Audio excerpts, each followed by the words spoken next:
Let's do it. Let's do it. Broadcasting from around the world, you're listening to The First 100, a podcast on how founders acquired their first 100 paying customers. Here's your host, Hadi Radwan.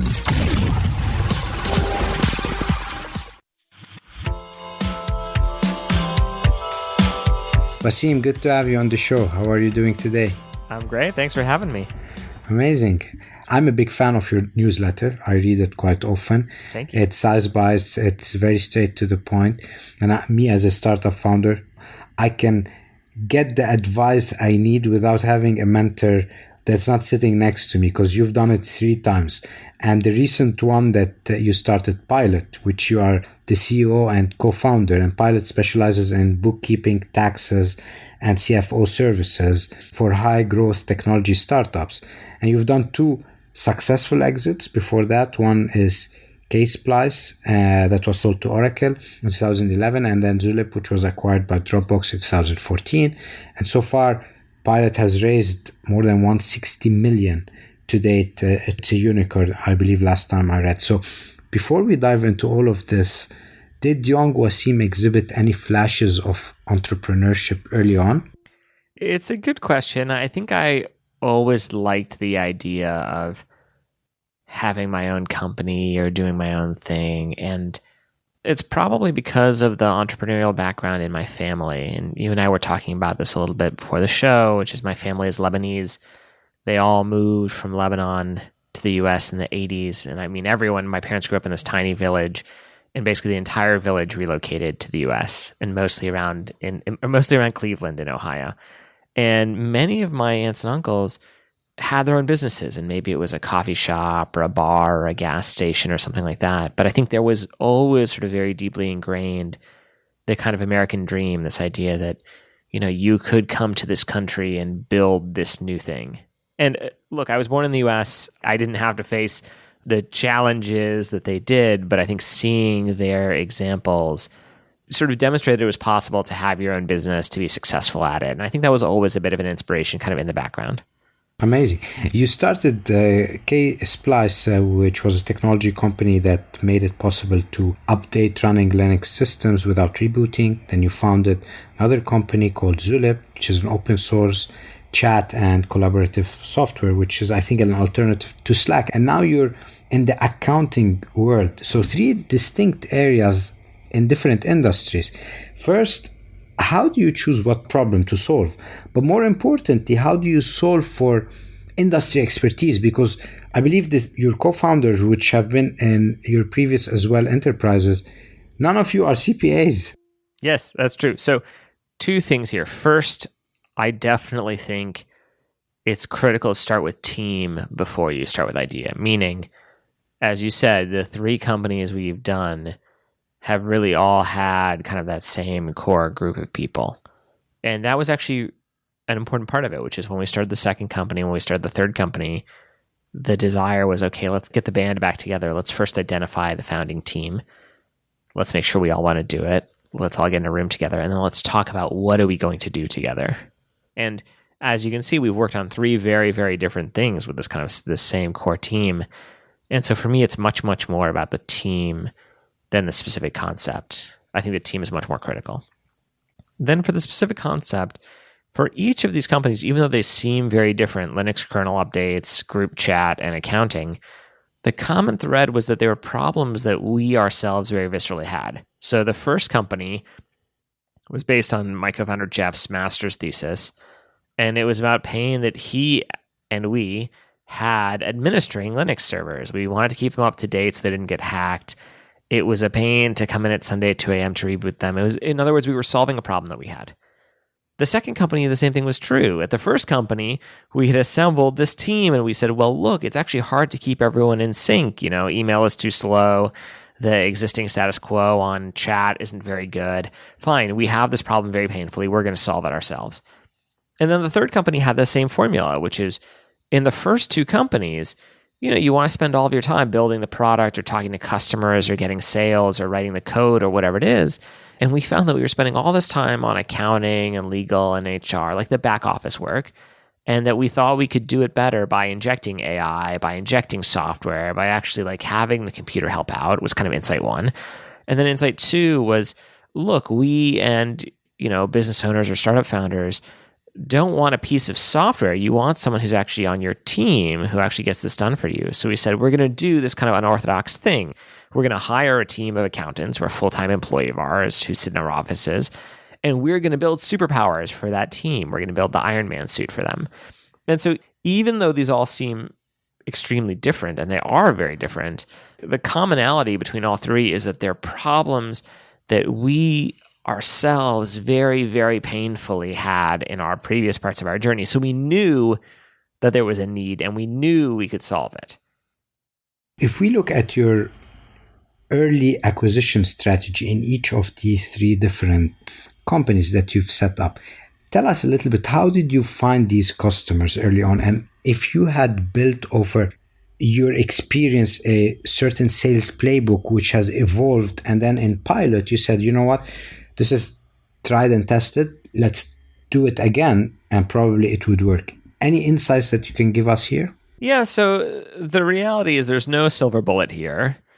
It's not rocket science. There's not a magic trick. You just kind of have to put in the work. And here's what I mean. For a given company, like right when you're starting it, you have some hypothesis about the world.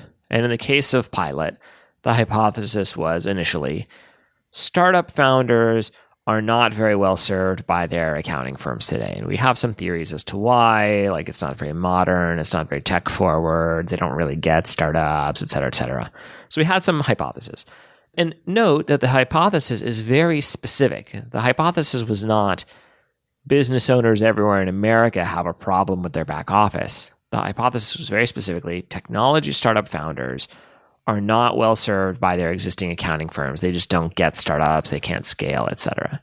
So you have this hypothesis, and then the question is like, fine, how do you test the hypothesis? Well, you have some sense of who the target customer is. And so then the next step is find 3 examples of someone who fits into that ideal customer profile using your network. Go on LinkedIn or ask your friends or whatever and talk to them. And you're talking to them not to sell your product. You're talking to them to say, hey, I'm working on a new startup. I want to hear about what your pain points are. Like, what are your top 3 hair on fire problems? You hear about that, you listen, and you say, oh, well, this is what we're up to. Like, does that sound painful to you? Is this a thing you would pay for today? Like, if I could sign you up today, would you give me your credit card? Would you pay me, $600 a month for us to do your accounting? So in other words, you're pressure testing the idea with some initial customers. And importantly, you have to really ask for the sale. You have to say, well, I'm not asking, does this sound good? I'm asking, would you give me your credit card right now? Would you sign up? And the reason you have to ask the question that way is because people want to be nice. People don't want to be mean about your idea. They're not going to tell you, oh, it sucks or it's a bad idea, don't do it. They'll say, well, it sounds pretty interesting. Yeah, maybe someone would like that. But someone is not a customer. Like, you need a very specific person. So the question is, Hattie, would you give me your credit card right now to sign up for Pilot? And if you tell me yes, great, I'm onto something. And if you tell me no, well, also great. Now I have an opportunity to learn. I'll say, well, fine, why not? Like, maybe you tell me, well, this is not really a pain point for me. Actually, I'm much more concerned about my, finding a good lawyer or whatever. So you do this kind of customer discovery work with your initial customers, and you either find that it does not resonate, in which case you either need to improve the pitch or maybe your idea is bad. You need to find another idea.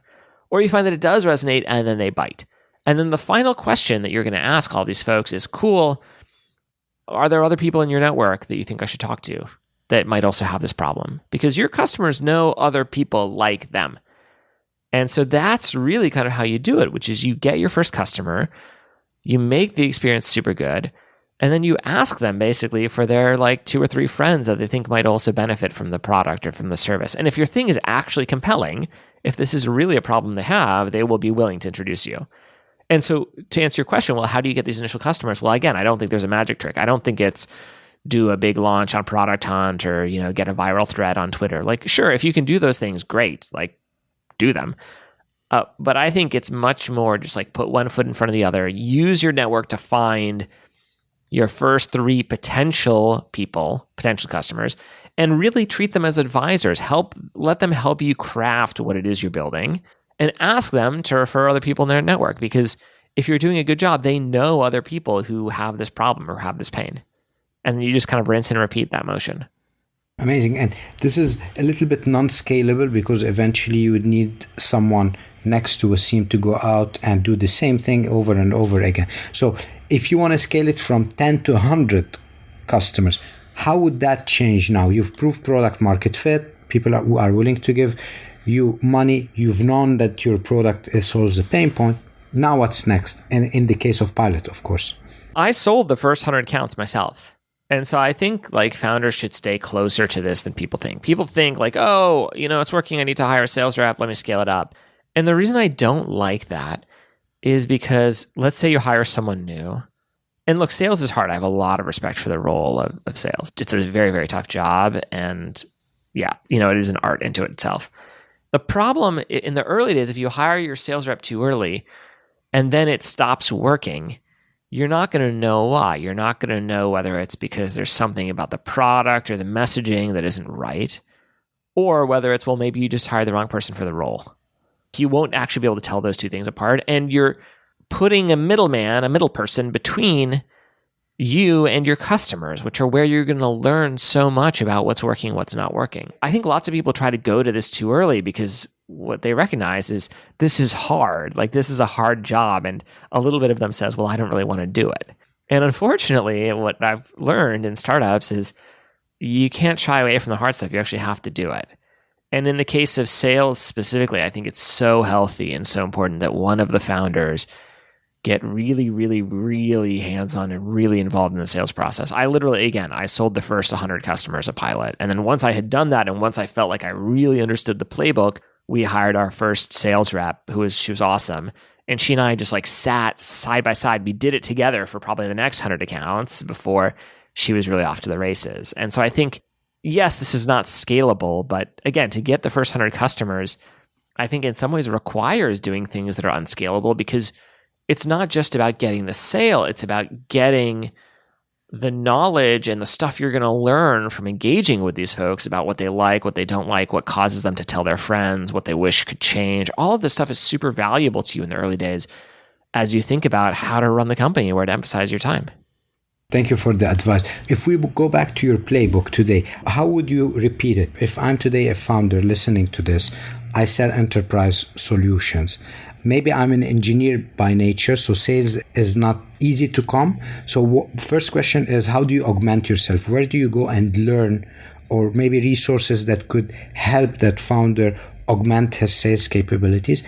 If you were to give us tips and tricks on where to start, where do we draft emails? Where do we find these accounts? Should we travel to conferences? Should we not travel? Is Zoom enough? I'd like to pick your brain on this. Sure. So on the first one, and you mentioned kind of my newsletter at the beginning of our chat here, I have a post called Sales Advice for the Technical Founder at waseem.substack.com. And listen, the story for us in our previous companies is all of our founders were MIT computer science people, including me. And so we didn't know anything about sales, and we had to just kind of figure it out the hard way. The reality about what you're trying to do in the early days, like it's not rocket science. There's no magic trick. What you're really doing is you're having a conversation with a person. You're trying to understand what are their pain points, what problems do they need solved, and then you're trying to decide collaboratively with them, well, do I have a thing that can solve your problem? And if I do, great, let's do it. Let's work together. And if I don't, well, I should just tell you that. Like, people think that sales is about like tricking you or convincing you or what. It's really not. It's really the best sales experience feels, people like this kind of word, consultative, which is like you and I are working together to solve a problem you have. And I happen to have the solution to your problem. And if I do, fine, let's talk about how we can make it work. Like, especially with your early customers, that is how you're going to want to approach sales. Now, there's some tactical stuff you need to do, right? You have to follow up. You need to like make sure you know the status of everything. Like, your job is basically almost like project managing, getting you to try the thing and like it and to use it and to tell your friends, et cetera, et cetera, et cetera. And so there's a certain amount of like discipline and rigor that's needed to do that successfully. But, you know, you're a smart founder, like you probably do know how to do that. And I think that matters much, much more than, okay, what specifically what CRM do you use? Or are your meetings in person or Zoom? Or do you go to trade shows or whatever? Like, the answer to those questions is going to depend entirely on who the customer is and how they like to operate. Meaning for us, selling to startup founders in the early days, there were a lot of calls, there were a lot of Zooms. There was not a ton in person. Now for a different buyer, yeah, maybe they want to meet you at the trade show. Maybe they want you to come to their office. Like, it is very kind of buyer specific. As the company grows, you will formalize a bit more about how you sell. But in the early days, I'd encourage you not to have any preconceptions about what you're going to do there. Like, you need to do the thing that works. And if the thing that works means you have to get on the plane and go visit them, get on the plane and go visit them. Fine, that's what you're going to need to do. Yeah, absolutely. I think there's a famous quote by Tony Robbins which says, repetition is the mother of skill. You got to repeat, fail, stand, move, learn, etc. But more importantly, we live in a noisy world. So today you get bombarded with so many people trying to knock on your door and try to sell you something. Maybe it's a good product for your pain point, but the question is, when do I open that door and respond to them? So in your case, that first phase where you're knocking on doors or you're sending emails, is there any tips or tricks or maybe a framework that worked with you that has improved that conversion rate, maybe from the cold outreach to the warm introduction? Yeah. So I think this is one of the reasons I really like the referral, which is that it allows you to bypass that. Yeah, I get a lot of cold email. I ignore 99% of it. But if someone I know emails me and says, hey, this other person in my network is doing a thing I think might be useful to you, can I connect you? I'm much more likely to engage. So I guess idea one is, this is really why you want to lean on, you want to bootstrap this network. You need to find the one person who loves it or who you're really solving the problem for. Ask them for 3 people that you think they should talk to. Ask those people for 3 people they should talk to, and kind of grow the graph from there is, I think, idea one. Idea number 2 is, remember, in the early days, and I think it's very important to remember this, you're not trying to sell your thing. What you're trying to determine is if people even want it or what it needs to look like. And so I think it's a huge mistake to be pushy about it. In the early days, when you're reaching out to these people, look, people want to help startups. People like this kind of David versus Goliath story. They like the underdog. And so I found I've generally had a very good reception if I email someone and say, hey, I'm working on this new thing. It's a startup and this is what we're trying to do. I'm not trying to sell you anything. I just want to get your feedback about first of all, whether this is a problem you have and what you would want to see to make something like this useful to you. And I think in your early conversations, that's what you're looking for. You're not looking for, I'm going to ask you, would you give me your credit card right now? I'm not actually trying to sell you a thing. I probably haven't even built the thing. What I'm trying to do is to assess, okay, is my hypothesis about what the pain point is actually accurate? And then you keep those people in the loop. And if you in fact build the thing you said you were going to build, and in fact it really scratches their itch, yes, they will eventually buy. But in some ways, the more interesting thing to get in the early days is not the initial dollars, it's the feedback about, whether it's working, whether it's not. And I think if you approach the conversation in that way, folks are much more willing to help you, because it doesn't feel like you're trying to trick them or trying to, separate them from their money. What you're trying to do is saying, listen, I need your help. I'm asking you for a favor. And I found that people are actually very, very willing to help you. Amazing tip. Thank you for sharing this. Knowing what you know today, if you go back to your early days at Pilot, is there anything that you would have changed in your early strategy? It's interesting because some of the things we've made so much more progress on than I thought we would have, and some of the things we made so much less progress on than I thought we would have. I think we really have been tackling it the right way, and that's largely because there were lots of mistakes we made in our previous companies. And so it's been helpful in this third venture to say, well, here are all the things we did well last time. Here are the things we did poorly. Let's do the things we did well and let's avoid the things we did poorly. But in general, what is general advice here? I think you can never be too close to the customer. I'd encourage folks to spend as much time, with potential customers as they can. I think one of the founders basically exclusively has to be spending their time on that stuff.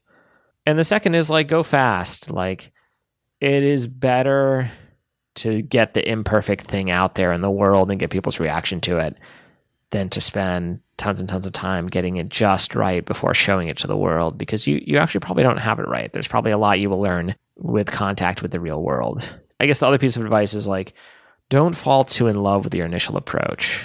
You're going to hear things from the market about what it likes and what it doesn't like.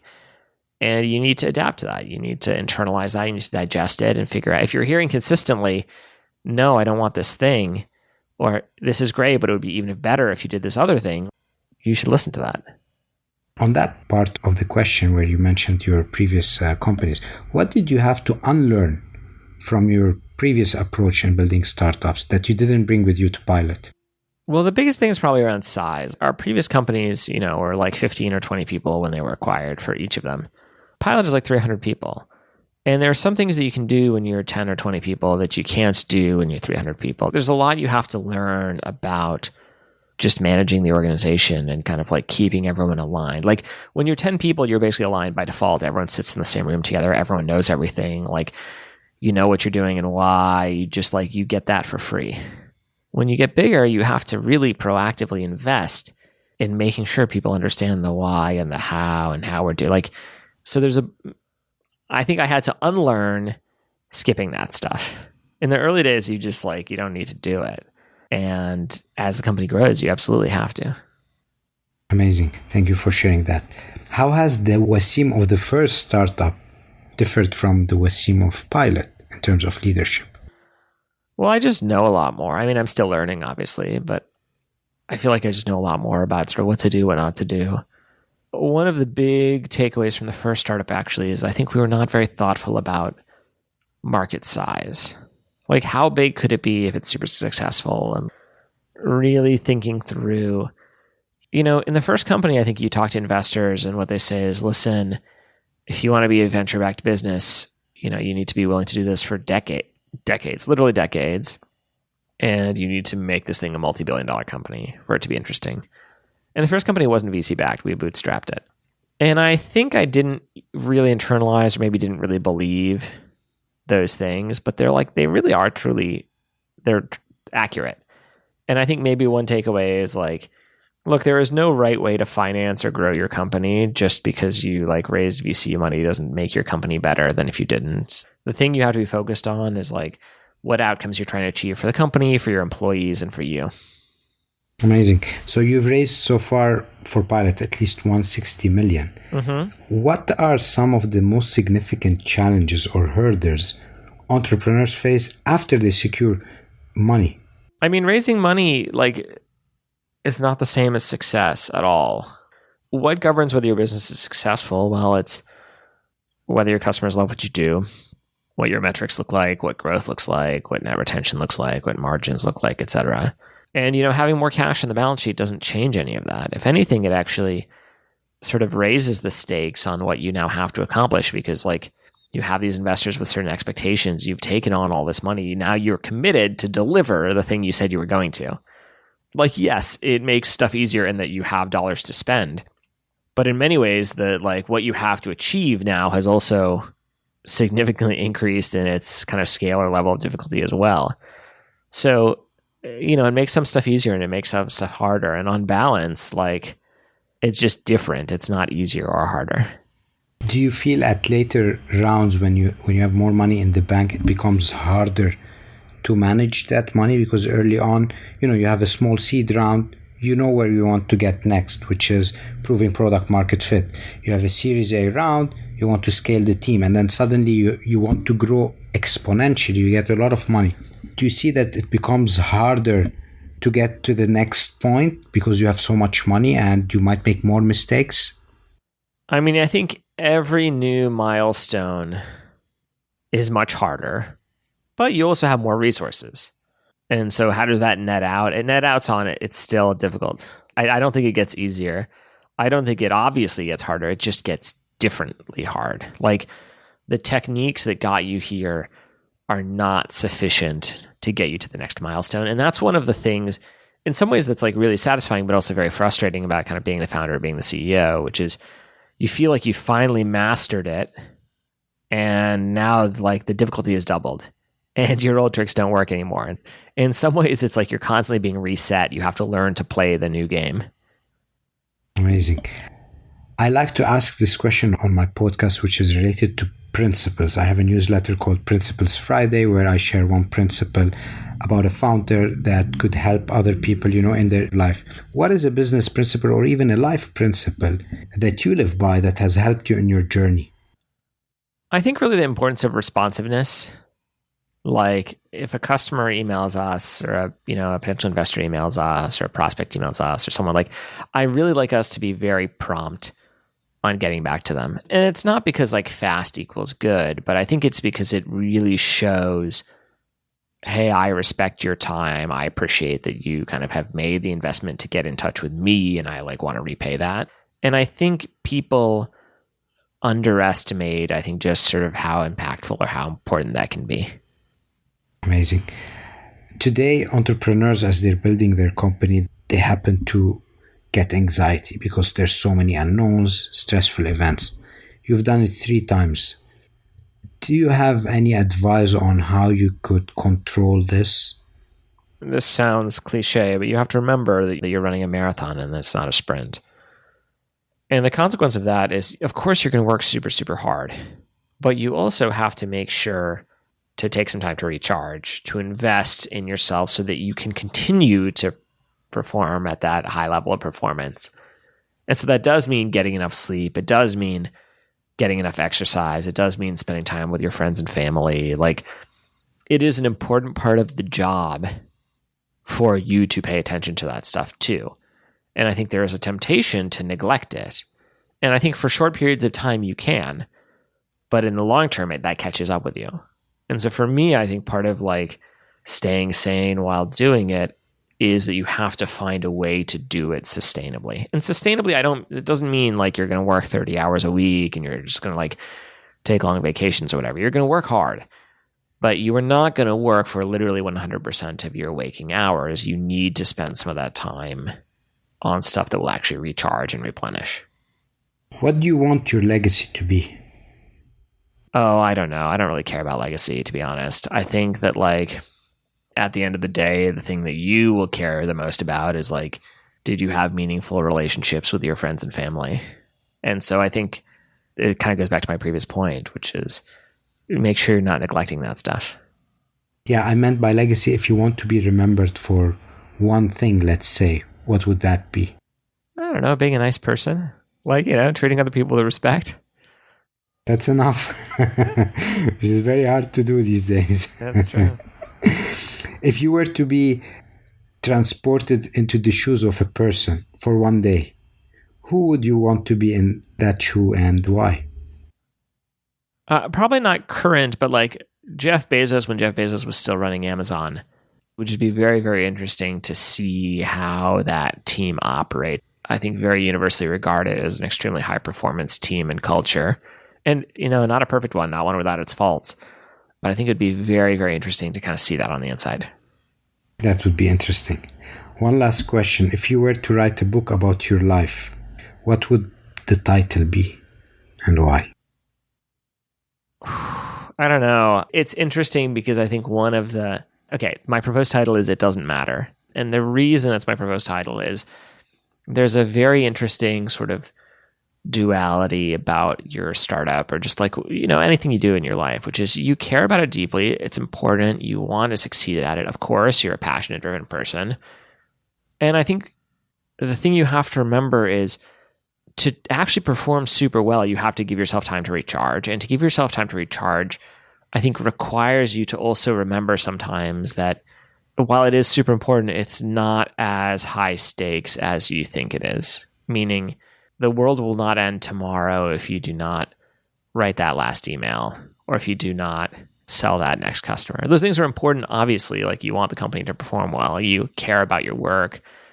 But like, you have to take the long view about what is going to enable you and the company to be successful.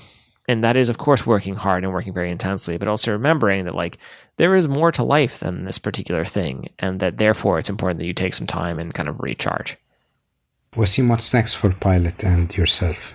Well, what's next for me is continue the journey here at Pilot. What's next for us is, we serve about 2,000 startups today, doing a bunch of stuff, as you mentioned, bookkeeping, tax prep, fractional CFO work, and customers really love it. But, those 2,000 startups that we serve, that's a small fraction of the world, right? And our desire has always been to really do this at the largest scale possible. And we're already the largest accounting firm in the US, the largest startup-focused accounting firm in the US. But how do we grow beyond that? How do we make it 4,000, 8,000, 16,000, etc.? So really just like very slowly and thoughtfully and intelligently putting one foot in front of the other to make the customer experience really good and to deliver that experience to more and more customers. Waseem, we wish you the best of luck. It was a pleasure having you on the pod. Thank you for stopping by. Thanks for having me. Amazing. We'll put everything in the show notes, and hopefully our listeners, if you need any CFO level work, tax, accounting, pilot.com is the place to go. Thank you very much. Thanks for having me. Thank you so much for listening to the First 100. We hope it inspired you in your journey. If you're enjoying the podcast, please subscribe to our podcast on Apple iTunes, Stitcher, Google Play, or Spotify, and share it with a friend starting their entrepreneurship journey. Leave us a 5-star review. Your support will help spread our podcast to more viewers.